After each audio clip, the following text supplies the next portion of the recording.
Oui, mais tout d'abord, je voudrais bien remercier les dicastères, les préfets et les secrétaires aussi, et la sous-secrétaire, et Victoria et son équipe. Je voudrais bien dire que nous avons travaillé ensemble en tant qu'équipe de travail à ce sujet.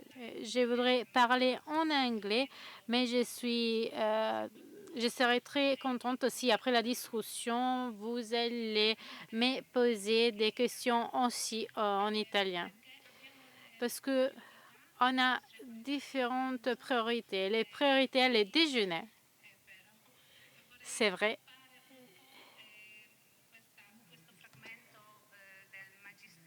Je voudrais parler de cette partie du magistère.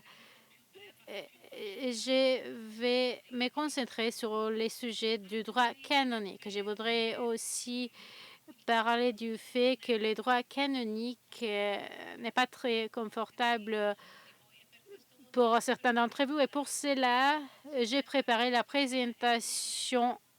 La présentation est en anglais, mais quelques parties sont traduites aussi dans d'autres langues, en italien et espagnol, afin qu'il soit plus facile de parler. Donc, merci.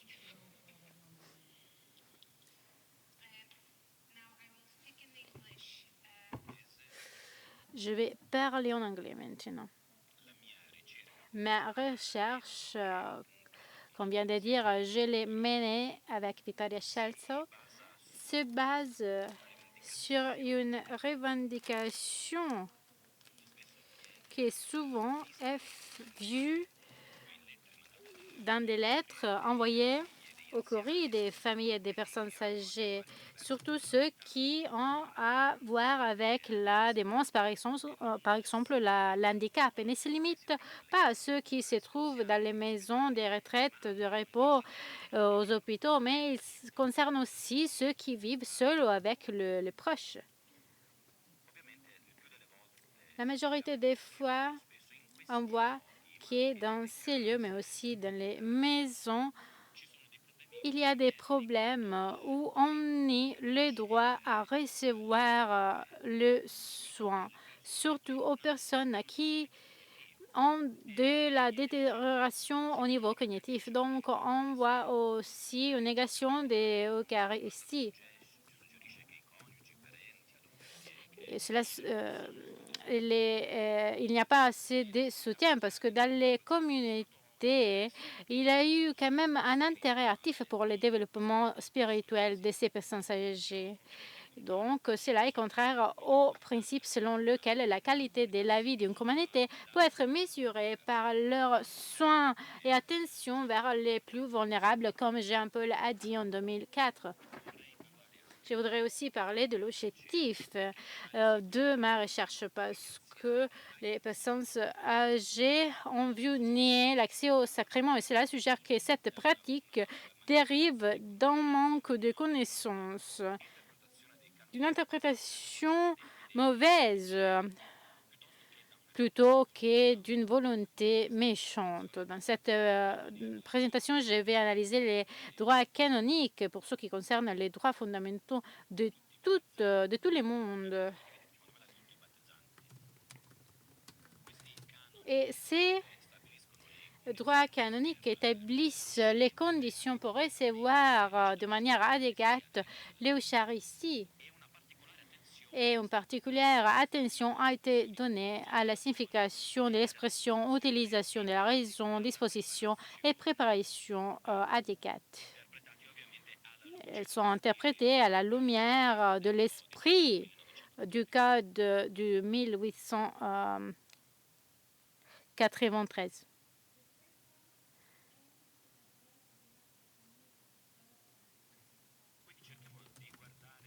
Donc, on doit chercher à regarder les problèmes des personnes âgées, des sacrements en particulier, parce qu'il y a différentes interprétations mauvaises à ces propos. Concernant aussi les personnes âgées avec des maladies chroniques, et cela exercent dans les hôpitaux, dans les paroisses et aussi parmi les théologiens. Mon interprétation est incomplète,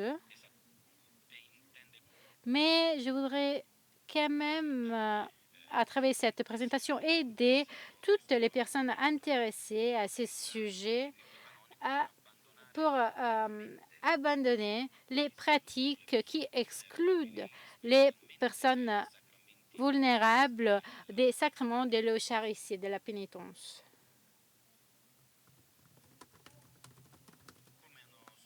Comme ils l'ont souligné différents papes, la vieillesse est la phase successive de la vie humaine, une phase qui demande le soin, la sensibilité des familles et de la communauté chrétienne, et aussi la garantie des droits de personnes âgées pour leur dignité en tant que fils de Dieu. L'inquiétude actuelle de l'Église pour les personnes âgées est exprimée par les enseignements du Vatican II pour ce qui concerne les décrets de l'apostolat laïque. Et Jean-Paul II a continué la pensée du Concile concernant la place des personnes âgées dans l'Église. Dans l'exhortation apostolique, ils ont souligné l'importance des rôles et de la place des personnes âgées au sein de la famille. Et même, de la même manière, ils ont souligné que la souffrance, la vieillesse, l'inconscience causée par des monstres ou d'autres maladies ou la proximité à la mort ne diminuent pas, ne réduisent pas la dignité de la personne créée à l'image de Dieu. Une autre déclaration importante de Jean-Paul II a été la lettre aux personnes âgées où il souligne la valeur du témoignage et le respect de la sagesse et de l'expérience de vie des personnes âgées. Une contribution précieuse a été donnée par Benedetto XVI concernant les sacrements pour les personnes âgées et les handicapés, les personnes avec des problèmes cognitifs et mentaux. C'était son observation qui était importante, en les reconnaissant comme un trésor par une perspective humaine et sociale. Et pendant la rencontre générale du 4 mars 2015, Pape François a soulevé un point important en parlant de la vieillesse, en disant que grâce au progrès de la médecine, la vie s'est allongée, mais la société ne s'est pas élargie à la vie. Le nombre de personnes âgées a augmenté de manière importante, mais nos sociétés ne se sont pas organisées suffisamment pour laisser l'espace à ces personnes âgées en tenant compte de manière concrète de leur fragilité et de leur dignité. Les personnes âgées restent un trésor. L'approche récente des papes Léon envers les personnes âgées a été d'encourager à nous laisser de l'espace aux personnes âgées parce qu'une vie plus longue est un facteur positif. Et le Saint-Père a aussi vu que les personnes âgées, c'est-à-dire en vrai les jeunes personnes âgées, c'est un nouveau concept surtout ceux qui viennent de terminer de travailler, ils ont plus de temps libre et ils peuvent guider les activités de la paroisse et pied. Et le pape a dit qu'il est important de trouver un langage approprié et d'opportunités pour ces dernières, en ajoutant que nous devrions les engager en tant que sujets actifs, donc pas passifs. En leur répondant ensemble et répondant aussi aux questions posées par la vie chaque jour. Et malgré le stéréotype selon lequel les adultes et les personnes âgées sont des croyants très dévotes, le pape nous a rappelé que beaucoup de personnes âgées se sont éloignées de la foi, s'étaient éloignées de la foi pendant la jeunesse où ils n'avaient jamais reçu l'annonciation de l'évangile. Et aussi, cela représente un signe des temps et c'est un défi pour nous en tant que communauté. Cela nous démontre que l'Église doit leur offrir le salut en Christ. Et cela vaut toujours. Et après cette introduction, Je voudrais arriver à ma présentation.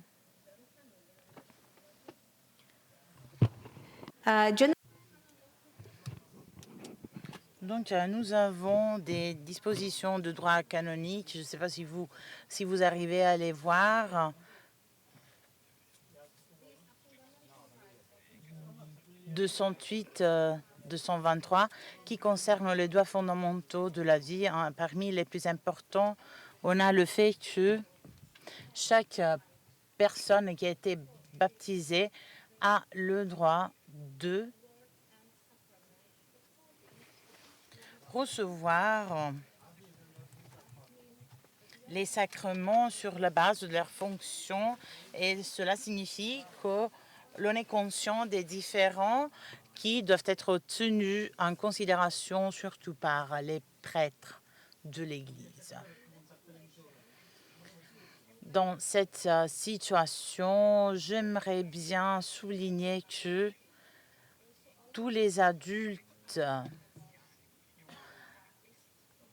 et tous les personnes âgées, y compris les personnes qui doivent gérer les vulnérabilités ainsi que les difficultés, doivent avoir le droit de choisir la spiritualité qu'ils préfèrent. Voilà un aspect fondamental, parce que souvent, dans les maisons de retraite catholiques, ces droits n'ont pas été respectés. Donc, on a vu que, par exemple, certains d'entre eux pourraient préférer d'autres prières. Certaines préfèrent d'autres voies de remplir leurs fonctions ou leurs droits spirituels. Et il y a plusieurs personnes âgées qui disent que parfois ces droits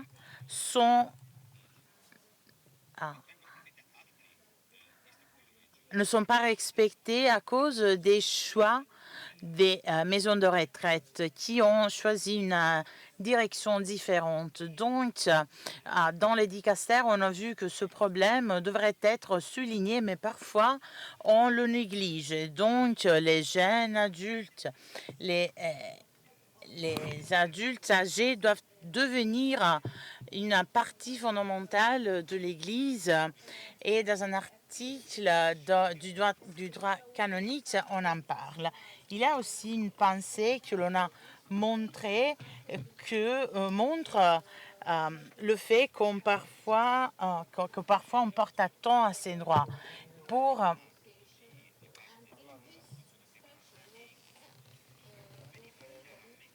Par exemple, dans le statut d'une organisation privée, ont décidé que le membre actif ne devait pas être plus âgé, ne devait avoir plus que 65 ans.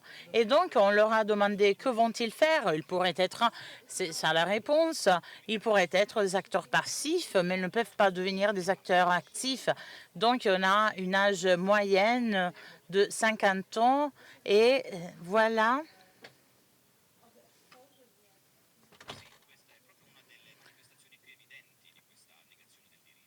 L'une des manifestations la plus évidente de ce problème.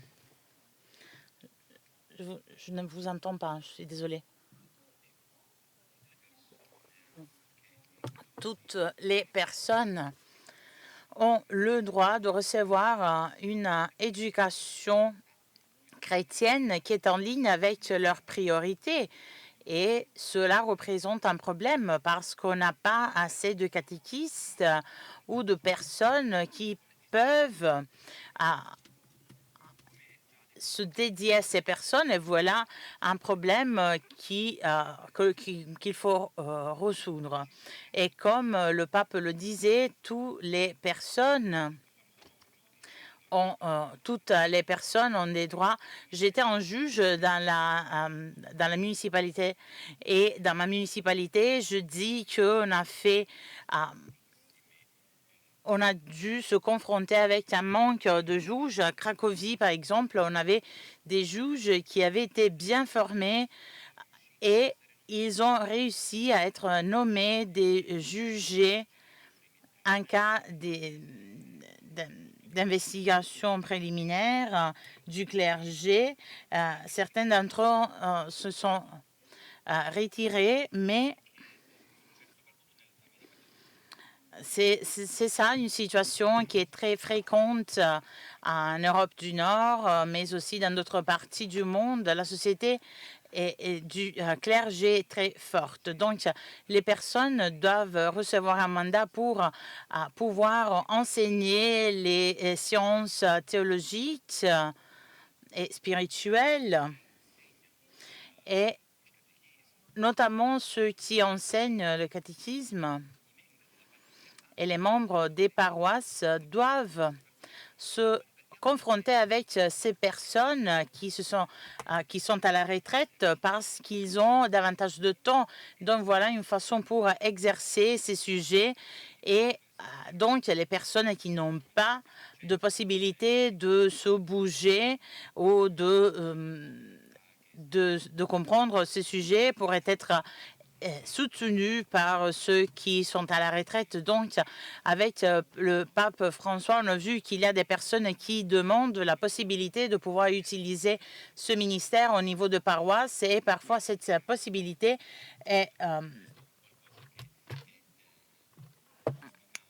n'est pas octroyée.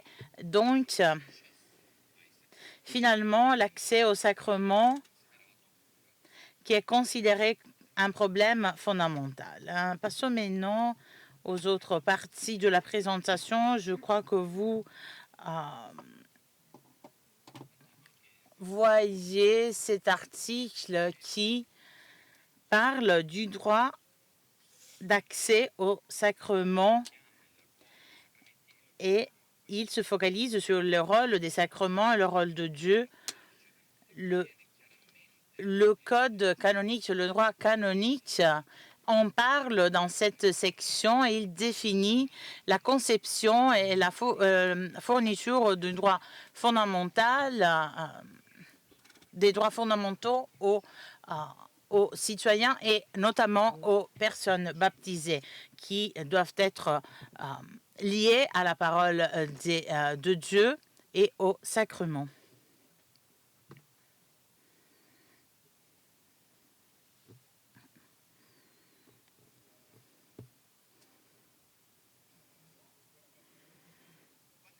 Donc, quel est le risque lié à l'exclusion des sacrements de la part des personnes âgées? Nous avons décrit certains facteurs. Bien sûr, cela ne suffit pas. On devrait parler d'autres aspects parce que, à mon avis, il s'agit d'un aspect fondamental. Et donc, nous avons décidé de le négliger peut-être, et on pourrait en parler lors d'une conférence épiscopale. C'est pour cela que j'ai évité ce problème qui reste toujours fondamental. Comme je le disais auparavant, on s'est confronté avec des personnes qui ont fait face à certains problèmes, et il y a un souci lié au manque de compréhension en matière de droit à l'accès, droit d'accès au sacrement, surtout pour les personnes qui souffrent de certaines maladies. Et il y a aussi des jeunes qui, à cause de certaines disabilités physiques, ne peuvent pas avoir accès au sacrement. Et le pape l'a écrit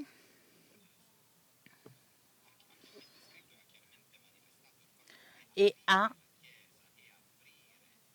clarifié que l'ouverture de l'Église ainsi que la destruction de barrières peuvent représenter un élément positif. Et bien sûr, il y a plusieurs problèmes que les personnes âgées doivent affronter quand ils se rend aux églises, il s'agit de barrières physiques à surmonter. Et il y a un autre aspect que l'on n'a pas encore analysé en détail, et cela est lié au fait que les personnes adultes et les personnes âgées ont des problèmes psychologiques et mentaux qui dérivent de leur naissance et cela forme une catégorie de personnes âgées qui doit être le point de notre attention, de notre concentration, surtout en ce qui concerne l'aspect canonique. Le problème de l'exclusion concerne l'exclusion des transports aussi, et cela se manifeste surtout dans les zones rurales, mais pas seulement, parce qu'en fait, si vous habitez dans un établissement qui n'a pas d'ascenseur et cela rend le mouvement bien plus compliqué. Donc, pour ces raisons, les personnes âgées n'arrivent pas à se rendre aux églises à cause de ces barrières physiques. Et c'est ça un aspect sur lequel il faudrait se concentrer pour fournir davantage de moyens à ces personnes, pas seulement 2 fois par an pendant les Pâques et les fêtes de Noël, qui sont des moments fondamentaux pour l'Église, mais dans d'autres moments aussi. Donc, il faut faire en sorte que ces personnes aient la possibilité de se rendre aux églises chaque dimanche ou peut-être chaque jour.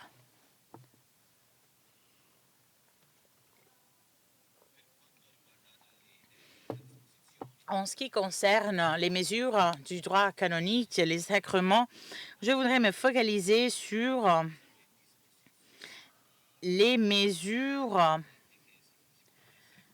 qui ont été mises en place en cas de négation de sacrement. On le voit dans l'article 843 alinéa 1 où l'on dit que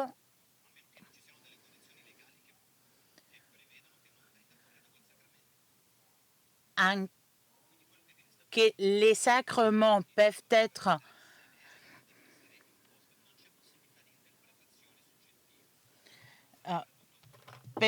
évités seulement s'il y a des principes légaux normatifs qui l'empêchent. La deuxième slide vous montre l'accès à la communion. Comme vous pouvez le voir, il y a 2 différents parcours d'interprétation. Le premier en 1912, qui représente le plus important dans ce domaine et qui gère l'accès à la communion pour ceux qui souffrent de démence, et par le biais de cet article, on dispose l'accès au sacrement pour tout le monde. Donc, on n'empêche pas l'accès au sacrement pour ceux qui souffrent de maladies chroniques ou de démence. Et donc, c'est à nous de concevoir la meilleure façon pour garantir l'accès à ces personnes. Et donc, c'est ça ce que l'on a défini dans cette séance apostolique qui concernait les sacrements. Il faut donc fournir les sacrements, garantir les sacrements à tout le monde, y compris les personnes souffrant de maladies mentales ou de démence. Donc, c'est à nous de faire l'effort. Et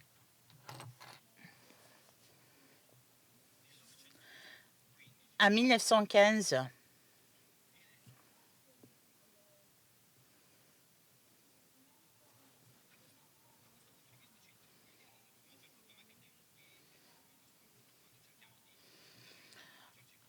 Le problème le plus important que l'on a vu lors d'une communication avec les communautés des paroisses, c'est que l'on ne parle pas de personnes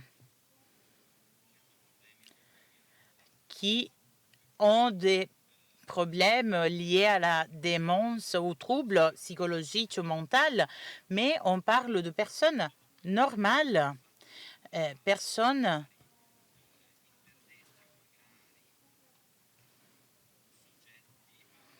on parle de personnes qui ont fait l'objet d'une interdiction auquel on ne garantit pas d'accès à la communion.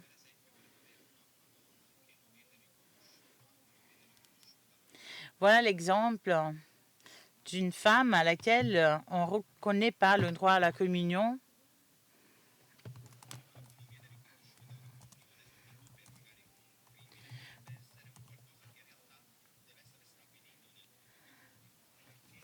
Pour un crime et c'est une situation qui pourrait se passer. Donc, il faut définir des paramètres précis pour comprendre si la personne en question désirait, souhaitait avoir accès à la communion avant d'être affectée par cette démence. Donc,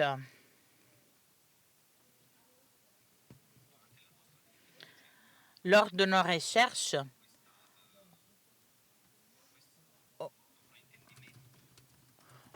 on a analysé ce malentendu et en bref, en ce qui concerne l'accès à la communion, je voudrais rajouter que les personnes âgées ont le droit d'être présents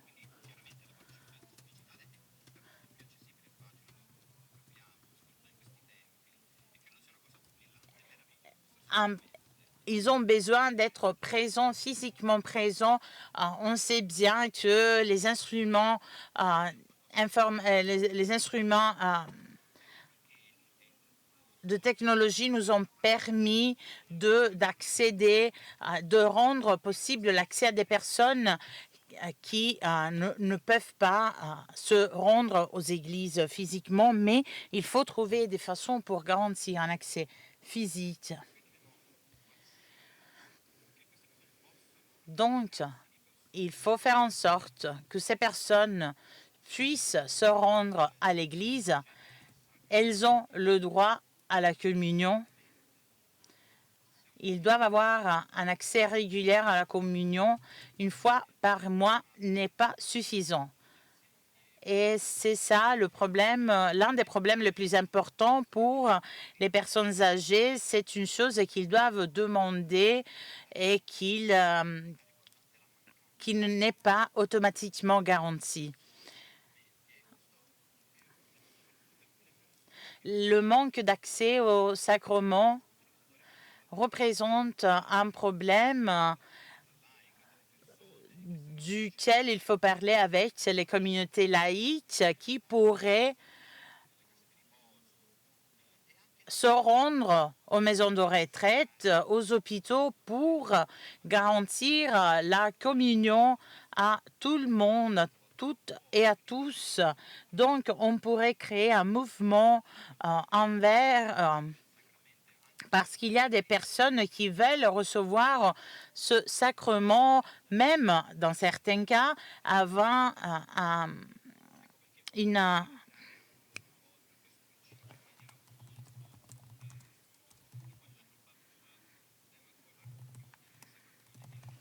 intervention chirurgicale fondamentale. Et donc, c'est cet aspect qu'il faut souligner plusieurs fois. Donc, on peut utiliser une analogie. Les formes de communication nous montrent que parfois les personnes n'ont pas d'accès à la communion, ne peuvent pas recevoir la communion parce qu'ils ne peuvent pas parler. Parfois, ils ne peuvent pas le faire.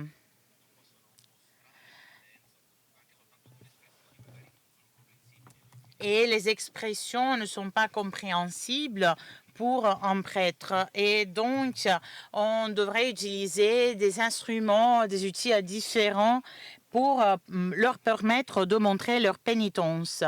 Et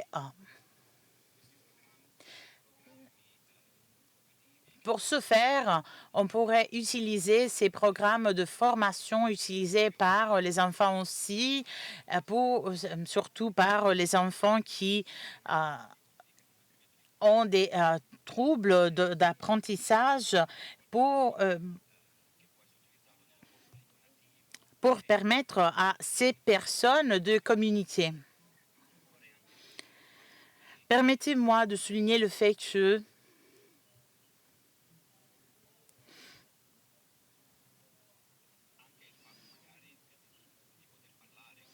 le fait de parler avec un membre de l'Église pourrait représenter un acte de confession. Il y a aussi la possibilité pour l'identification d'une solution générique qui ne devrait pas être considérée comme une exception. En fait, le droit d'accès à cette mesure est garanti. Il existe, il est là.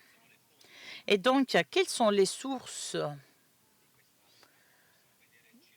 de ce domaine? Il y a plusieurs sources. Il y a les sources théologiques, bien sûr. Monseigneur l'a déjà analysé.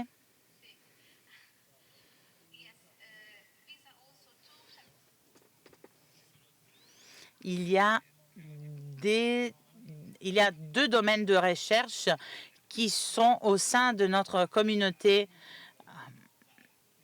et qui pourraient travailler pour minimiser le problème. Palayanis a dit que ces personnes n'ont pas besoin de communion, de sacrement parce qu'il s'agit d'anges, mais ce n'est pas le cas. En fait, ils doivent bénéficier des mêmes droits fondamentaux des autres personnes. Il y a d'autres experts qui parlent d'une approche rigoureuse à la morale. On parle souvent d'une interprétation sévère sévère des conditions pour remplir, pour avoir accès à ces sacrements. Il y a aussi des préjugés.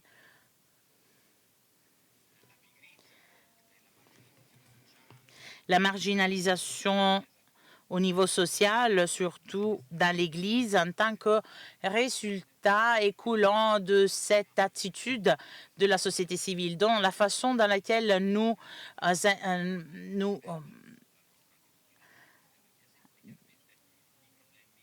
rapprochons les personnes,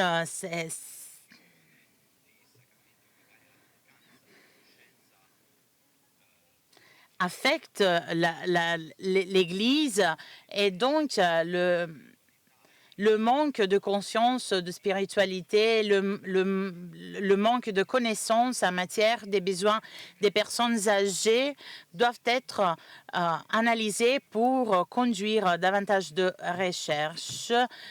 Les dernières diapos, je vais les vous montrer. Il s'agit d'une révision du Conseil de dignité et de la personnalité chrétienne. On a déjà parlé du droit de recevoir les sacrements et du droit de pouvoir exprimer ses propres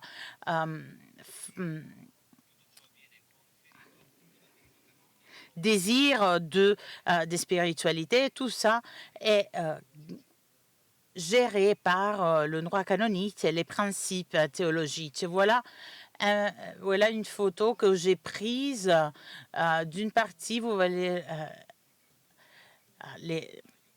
la frontière et ces chemins, c'est un endroit où je me rends souvent. Je me rendais auparavant avec ma grand-mère pour parler